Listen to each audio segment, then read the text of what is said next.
Good afternoon and welcome to Reality Check. I'm so excited to have Lynn Madden from the APT Foundation here with us today. Lynn, welcome to Reality Check. Thank you, Serena. It's a real pleasure to be here. All right, we're going to get down to it after some technological challenges connecting. So for listeners who do not know you or APT, can you tell us a little bit about yourself and how you got to this point and the incredible work that APT does? I absolutely am so happy to do that. And I can run on about these things because I'm really passionate about it. So just give me the heads up if I do that. So APT Foundation was actually founded in 1970 by a group of people from the Yale School of Medicine, Yale University School of Medicine, Department of Psychiatry. But it was founded as its own standalone, not-for-profit organization to deliver treatment to people with substance use disorders. So back in 1970, that was relatively unheard of and certainly not medical treatment, if you will. Which has been part of the APT Foundation history since 1970. So this year we're 55 years old. We have around 7,500 patients in our programs across 6 locations. And we are pretty well known for substance use treatment services, particularly treatment services that involve methadone or buprenorphine, so medications for opioid use disorder. But we also provide primary care here, psychiatry services, vocational services. We have a residential treatment program. So we're really a comprehensive treatment set of treatment services for people who live with mental health and or substance use challenges. Amazing. I love the history, which I didn't know until I was reading more about APT. And 1970, doing this back then is super progressive. And unfortunately, for some, it remains super progressive. But that's why we're here today, right? To help people better understand why this work is necessary and understand how you all are doing it. So can you tell me more about open access and how that fits into the APT model? Yeah, so I am the CEO of the APT Foundation, and I was recruited here in 2006 from a locked psychiatric inpatient facility in the state of Maine that I was running that also had a whole series of outpatient treatment options for people, both in mental health space and substance use disorder space. I was recruited here because the organization was really struggling, both in terms of census and in terms of finances. And I had recently at that time become a huge and passionate fan of what I call open access to treatment. And what that means to me is that when you decide that you want to enter treatment, we need to be here for you. So we created through a series of what we call change projects. We engineered our system to respond to people in real time. So today you can walk into APT Foundation 6 days a week, regardless of your ability to pay. You will be seen by licensed providers and you will be prescribed a medicine, a treatment. You'll be offered something that suits your circumstance and that you actually want. Right. So it's kind of a triangle, services that people will come to that we can afford to deliver and that they want to come to. Right. So that are effective. So that triangle is really important, I think. We accept everyone. If we prescribe you a medicine, you will receive the medicine that day. Wow. So the biggest barrier to treatment for opioid use disorder in the United States, which has the highest number of opioid disorder persons in the world, the biggest barrier to treatment is actually waiting time. Right. So if you think about, what do we know about substance use disorders? I mean, one of the things we know is that if you have a substance use issue, part of what you're struggling with is frontal lobe, the front part of the brain being compromised, right? So frontal lobe compromise, what does that mean? It means my motivation is limited or non-existent. It means my executive functioning or organizational skills aren't very good. It makes me forgetful. It makes me impulsive, all of those kinds of things. So we have this whole set of illnesses, substance use issues, and mental health issues for that matter, that we force a lot of people through a complicated process to get admitted to, when in fact they're not in a good place to manage complex processes. Right? Yeah. Come 3 weeks from next Tuesday and bring these 5 pieces of paper and show up on time or 15 minutes early. That's a really hard road for people to navigate. Absolutely. And that's so similar to the challenges that our patients have upon, right, coming to our first episode, Psychosis Clinic. So I want to back up a second because you said many things that got me excited. And the first one is the open access, 6 days a week. People come in, get meds the same day, and you accept anyone. Help Yeah. me understand both of those big points. How do you accept everyone, and how do you get meds to people the same, or treatment to people the same day? Yeah, so those are both excellent questions. So we accept everyone because we've created a system that is stripped down to essentials. If you don't make appointments, you don't need all those people at the front door making appointments. That isn't a job anymore. Instead, that person can, in fact, help you figure out if you are eligible for some kind of insurance benefit, or help you get a bus pass so you can get to treatment, right? So we repurposed a lot of our staff away from the more traditional approaches like Mhm. appointment making, so that they became more supportive in the process of helping prospective patients really be successful. The other thing about being able to afford it is that if you can't pay today, doesn't mean you'll never be able to pay. What it means is you need to get better enough to get organized in your life so that you can figure out what your primary means of support might be. So we just take all comers. We have a very efficient system. We have a lot of group therapy. Um, I saw. Yes, that's available for people. And if there are 12 people in the chairs in group or 11 people in the chairs in group, it doesn't make that much difference, right? In terms of how much revenue, quote unquote, actually comes through the door. So this idea that appointments are tied to billing, that are tied to certain providers, and that have to be carefully organized is actually super inefficient. It is so inefficient, and you've just blown my mind. I think so many of the challenges that we face in providing good care for people are complicated by the system in which we work and try to provide the treatment. Yes. And you have just dismantled the system and created a system, not just you historically have done this and are getting people the treatment they need efficiently. Yes, and not for nothing, it turns out that the people who need treatment actually contribute to their own care. Mhm. If they get stable enough, which they need in this case medication for, or a place to Mhm. go all day long when it's freezing outside, all of the things that they may not have access to, once they become stable, they help other patients, right? They become employed. They start managing their own home lives. Many of them go back to school or become professionals of one kind or another. So, this idea that you're really stuck at a certain place in your life because you have a substance use disorder, or that you are not valuable and useful, is also at the heart of this set of ideas of open access, right? We care. Healthcare Mhm. is a verb. To Right. care about people is really important. And you have to show that with the system that you create. Well, absolutely. Because if someone is brave enough, has enough insight, and is brave enough to walk through the door to ask for help and, ask for treatment, why would we not give it to them then? Why do we create more barriers to get them what they want and what they need? Yeah, and the urgency, the lack of urgency, I guess I would say, the urgency with which we treat substance use disorders is not satisfactory to me. Every Mhm. time you use drugs, you could die. Yes. Every time. That's an emergency. 107,000 people in the United States died of drug use disorders in 2023. 107,000 people.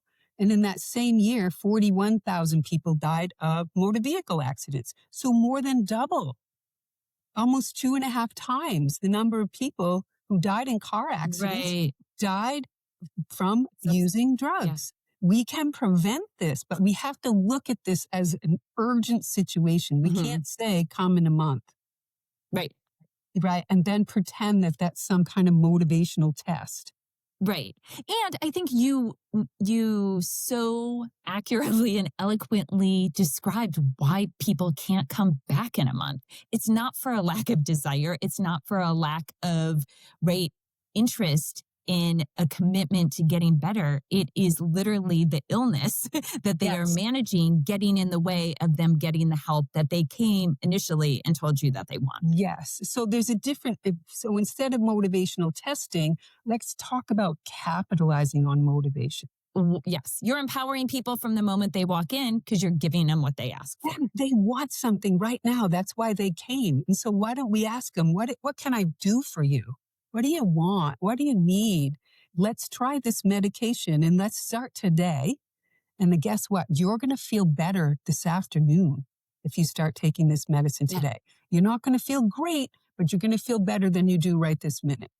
Right. And tomorrow you're going to feel even better than that. And so you can really reinforce the clinical effectiveness of these medications by helping people access them in real time. Absolutely. So how does the App Foundation support this? Because this is a heavy lift, at least seemingly from the outside. Yeah, the way we support it is, first of all, you have to follow all the rules and regulations, right? Hmm. People made them up. We made them Hmm. up Hmm. culturally, and we can unmake some of them or advocate for some of them to be unmade. So one Hmm. example I'll give you is outpatient therapy. If Hmm. you get permission from an insurance company to deliver outpatient therapy, it's usually something like one time per week for 2 months or something Right. like that. So We have arbitrary number. Right. We've advocated for people to come to as many groups as they want to come to. Hmm. Come and see your clinician or your counselor as often as you want. You are welcome here. I have a person, I was just talking to one of my program directors this week. She said, we opened up our group schedule a little more, and one guy came last Friday. He went to 5 groups. He's only required to go to one group. So Hmm. part of the ways of supporting this is to understand the regulations, make sure the people that we call patients know what the regulations. Hmm. So I tell them, look, you have to come at least once a month, Hmm. but you can come as much as you want to. And then again, without appointment making, everybody who works here is busy all day long, but they don't have they don't have a caseload. Hmm. Right? Everyone shares a Hmm. caseload. The staff share the caseload. So if Serena's not here today and I have a real question, Hmm. I might go down the hall and I'm going to go to Jill's office. Hmm. Right? Because I kind of like Jill and I met her and she smiled at Hmm. me in the hallway. So what we've learned is that people create their own treatment teams.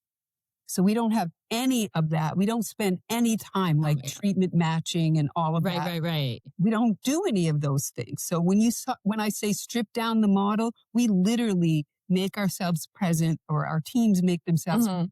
for the patients in real time. And we post on a board what groups are available today, who's off today. So you come in and you do what you want to do, but you have to do the minimum Hmm. that is required for us to bill your services if you have an insurance. And Hmm. if you don't have an insurance, well, someday when you start to feel better, we'll help you figure out how to get one Hmm. or not. Wow. So I get excited about our wraparound services that we provide for our patients who come to Epic, and the fact that we are really coordinated specialty care in a very authentic way. We work collaboratively together to support young people and their families. But what you're describing to me is next level, because it is like wrap around and a hug and just like something happening all the time. That is amazing.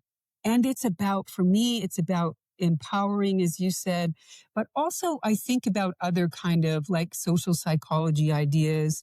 Um, I think that one of the things that giving people options and choices Hmm. does is that it repairs self efficacy. Of course. See, I can't prove that per se, although someday I'm going to figure out how to do that. But really, I think, treating people as if they are autonomous Mhm. in healthcare settings where they have been literally controlled Right. And and told what to do and where to go and when to do it and who to do Mhm. it with and what they can't do because they're going to lose what they're allowed to do. I mean, there's a lot of restrictions on people in the mental health and substance use space that don't seem to be effective. And so when you think about that, like, why do you have to make an appointment for someone, even if that person is being prescribed a medicine, some kind of, psychoactive medication or psychotropic medication? Just tell them, come back the third week of the month. You Mhm. don't have to say, come back on Tuesday at 10 o'clock in the morning, Right.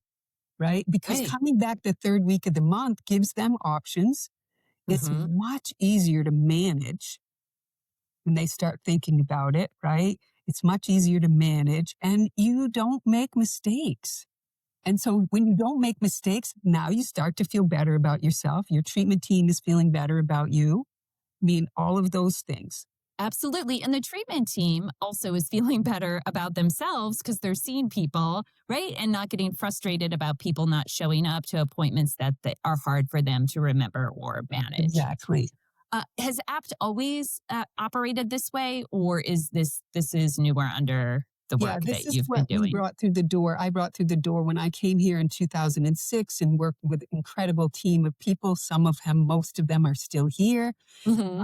Awesome, awesome staff. And we just one step at a time, we Hmm. identified and eliminated barriers to treatment entry. Hmm. What we were trying to do is something that we knew was a barrier, i.e., waiting time. We were trying to reduce waiting time. That's Hmm. all we set out to do. Right. So you can make this really simple for staffs and team members. And I now do this as a coach and a researcher in various settings around the Hmm. world. But really what we set out to do is say, okay, what is our waiting time? Hmm. It was 22 days Yeah, after, not okay. right, after we already met you. So I don't know Hmm. how long you waited. It was Right. 22 days after we met you before you received a medicine for an opioid use disorder. 22 days. Right. So I said, That's okay, yeah, what are we mm, doing here? So we walked through the process, right? And we discovered all kinds of things that we were doing that right. we didn't have to do, that we systematically changed or eliminated. And we just kept measuring waiting time, measure waiting Hmm. time, measure waiting time. So we didn't start out by waking up one day and saying, okay, tomorrow it's all walk in. We started out doing things like, let's schedule a physical and the psychiatric evaluation on the same day so people don't have to come back Right. twice. Things like that. And Hmm. every organization has these kinds of things, Right. right? And you can find them and there are techniques for finding them. So we found as many as we could. And then ultimately we said, okay, we're going to open up access to treatment and just see whoever walks in and commit ourselves to finishing the eval the same day and sitting with the person and creating a plan, right? Amazing. And so then we started doing that. And then we said, hey, let's deliver medicine the same day. We can do this, right? So that was a matter of scheduling, breaking down kind of, prescribers are trained to appointment making. Yeah. Right. I think it's questioning the model. I think we, and I will admit this of myself, can complain in and out about the models in which we work and how they don't work for us, but questioning it and changing it is really where, right, is Yeah. what you all have done and are having success in doing. So I want to you're talking a lot about barriers to care and how you're breaking them down internally within that app foundation. And I think that too is hugely important because we can look externally to what the barriers are to get for someone to get to the door, but then there continue to be barriers once they're there. One of the barriers, both inside and out, is stigma. So I want to talk about stigma and how stigma plays a role in people getting to the app foundation and or staying at the app foundation. Yeah. Stigma plays a huge role in all aspects of mental health care and substance use disorders, perhaps even more so, although it's hard to know depending on what set of issues and illnesses or symptoms you might be talking about. But people with substance use disorders, I like to talk about stigma as both internal and Yeah, external. They absolutely. believe that they're not good people, right? And the system Mhm. in general reinforces that. So when we Absolutely. say you have to wait a month for your appointment, which is the average waiting time in the United States for an evaluation for a substance use disorder, what are we saying? What we're saying is you're not worth very much. Right. What's going on with you is not important, right? That's stigmatizing. When we say things like methadone treatment is the medication of last resort, or using buprenorphine or medicine for opioid use disorder to treat your opioid disorder means you're still addicted to medicines, right? So we have a lot of ways in which we actualize stigma, but stigma actually kills people Yes. because they Every keep secrets, right? They don't tell anyone about what's going on with them. You know, a 17-year-old doesn't tell their parents because they don't want to be judged. They've heard their parents talking. Parents don't tell their friends. You know, communities don't acknowledge that Mhm. there are people living in their communities who have drug use problems. 107,000 people died of opioid overdose in a single year in 2023. 30 times that many people survived an opioid overdose. So non-fatal overdoses are about 30 times the rate of fatal overdoses, yet we still talk about things like, let's discontinue naloxone distribution, right? Right. Let's discontinue harm reduction programs. That's in some of our recent funding Yeah, that's it's making its happening way right through Congress, in New Orleans now. right? So these stigmas are structural. Systems are set up in ways that are difficult for people and reinforce that they should feel bad about themselves and that they're not important. And they're also social. You Yes. are considered a spoiled person. And back to social psychology here for a bit, right? You have a spoiled identity if you have a drug use disorder, if you have schizophrenia. You Mhm. are a person who's not any longer worthy, and you Right. become identified by your diagnosis Mhm. instead of being identified as an individual person with agency and other complex aspects of their own lives. No, absolutely. And I think, right, this stigma plays out in very similar ways for the work you do and the work that we do.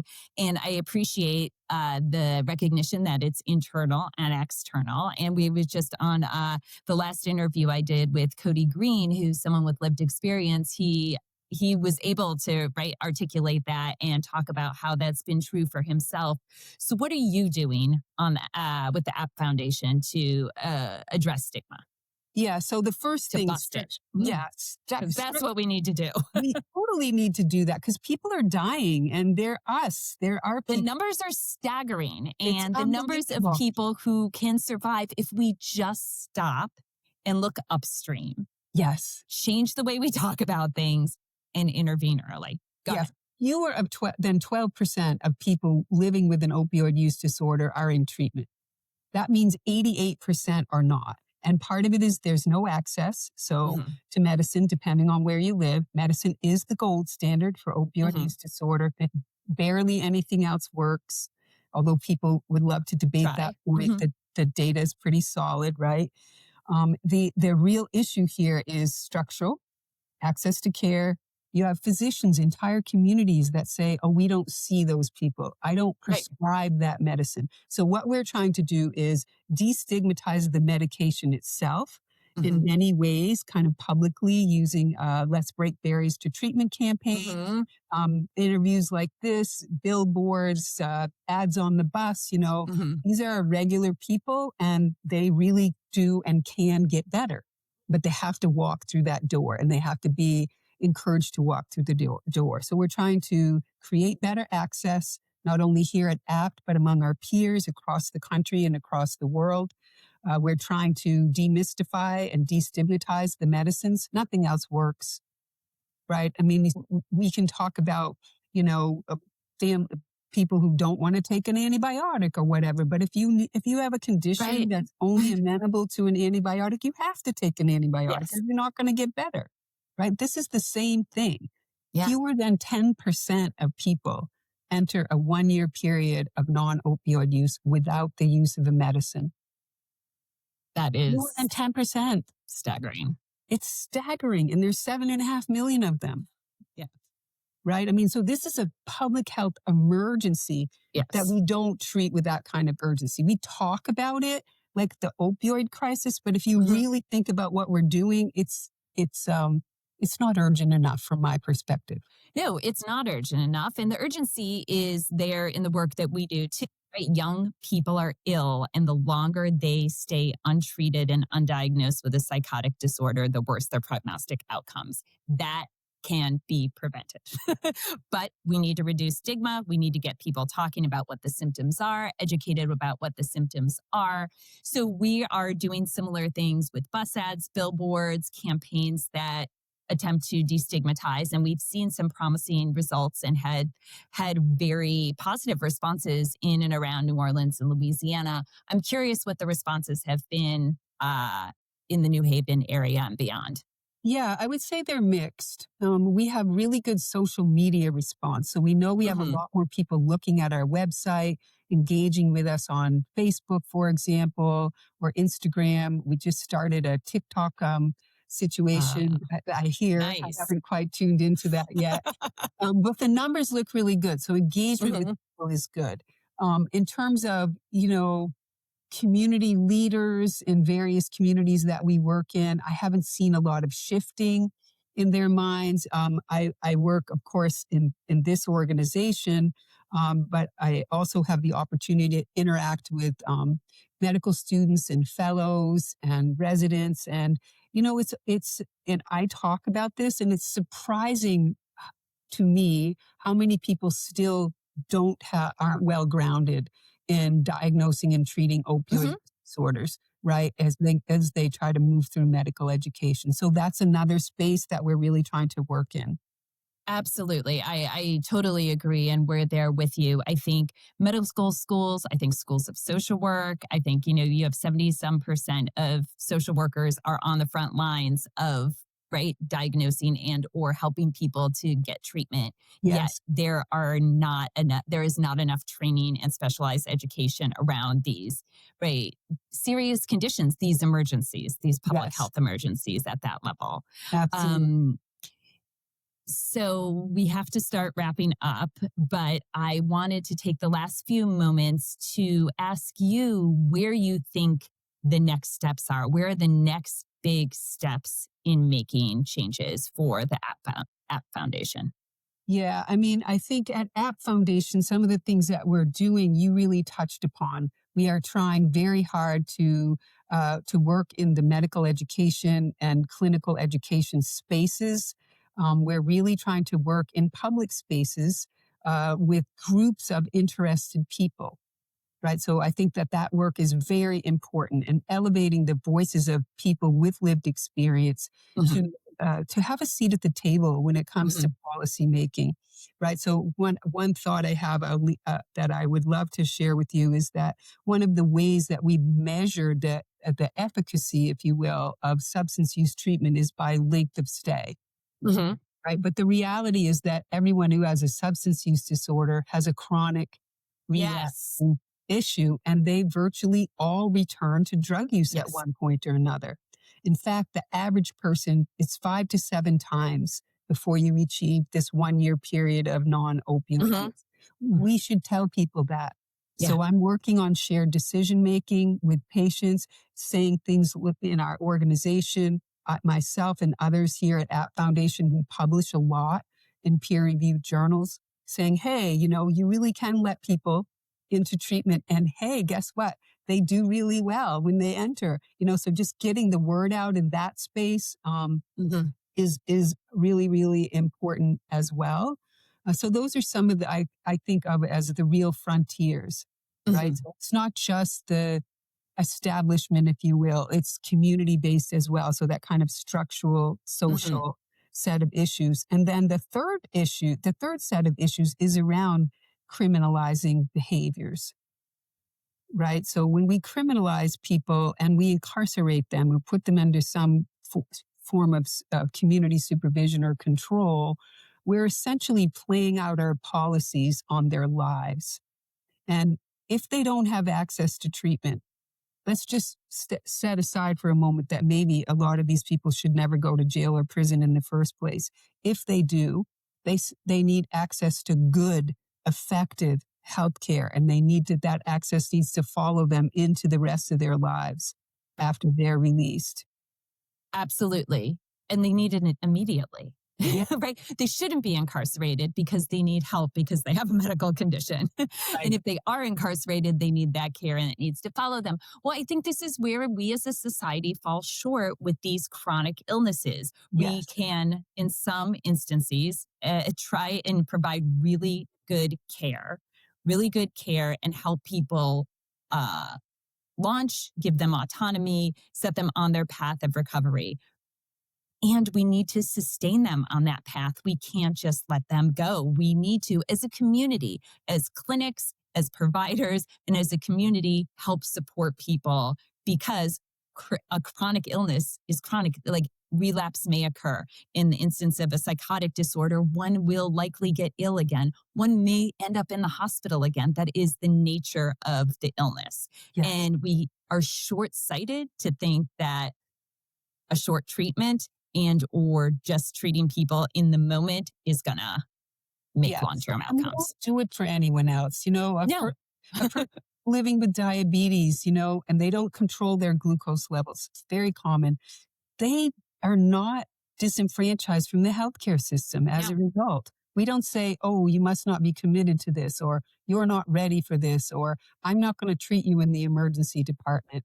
We don't say any of those things, even though they have a long-term chronic condition that can be affected by their behavior, right? We don't hold them, quote, accountable, which is a word I dislike very much. We don't hold them accountable for the manifestation of their illness. Exactly. Right? I mean, it's stigma.